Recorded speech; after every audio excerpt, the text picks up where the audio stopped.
Hi, I'm Chris Castile in the Washington Bureau of the Oklahoman.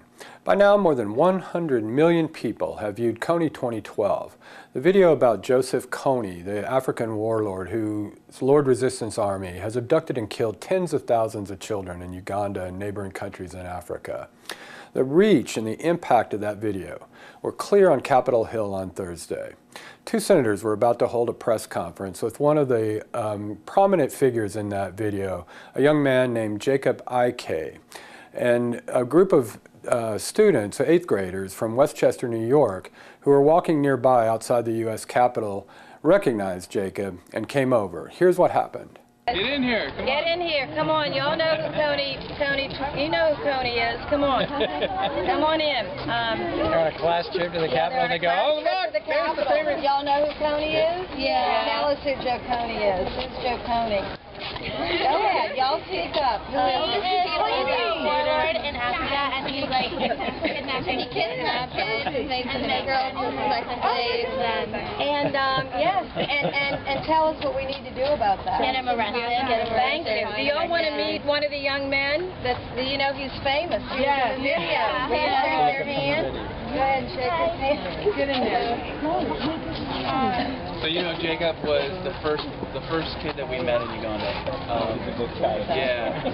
And as he stands today, he's a lawyer. You are fabulous. Such courage and strength, and you have just set a standard for all of us. You really, really have. You really have. So brave, so brave.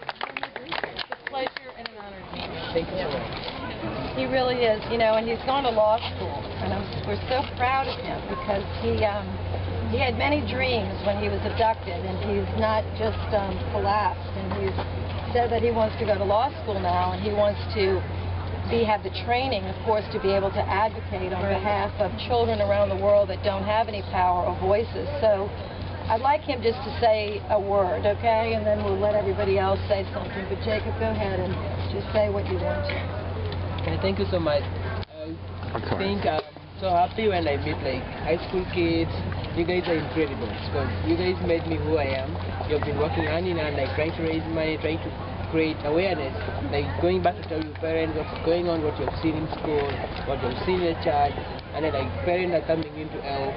And what you guys have been doing made me who I am right now. It's not only me, there are like 1,000 kids back at home who are like me going through the same program, but like we still have also 100,000 who are not in the program and want to get them involved. It's not all about Uganda, it's not all about like Africa, but I know there are kids everywhere in the world suffering. That senator was Mary Landrieu, a Democrat of Louisiana, and also in that video who talked to the kids about Jacob was Ben Kesey, who's one of the founders of Invisible Children, which sponsored the video and has been active in Uganda against Joseph Kony for many years.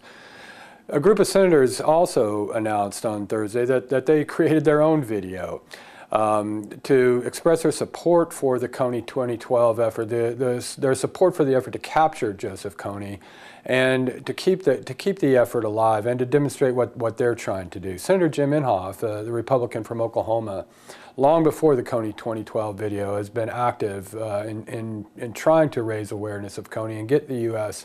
policy geared toward trying to capture him. Here's a little bit about the senator's video. It is our hope that as this video gets pushed out, it too will get more than 100 million views, likes, tweets, and other ways of being forwarded around the world. But if nothing else, hopefully it will sustain engagement and interest, information, and movement forward towards the resolution of what the real issue is here, which is an ongoing humanitarian crisis in Central Africa. My first exposure was 2005 up in Gulu. I had heard about Joseph Kony and talked to President Museveni at that time. There was a little bit of a problem then because Museveni, Kabila from Rwanda, or from Congo, Kagame from Rwanda, all of them came from the bush. So they're reluctant upon thinking they needed help from their neighbors. We were able to cross that bridge. Anyway, as a lot of the rest of them now, that was 2005. The ones I want to single out are those kids. There are 3 kids up there, college kids at that time, doing videos and realizing what was going on. It was this effort that captivated the minds of young people throughout America. That was back in 2005. So we've come a long ways, and yes, the legislation helps. It's now a policy of the United States. to go after and get after this guy, and we're going to do it.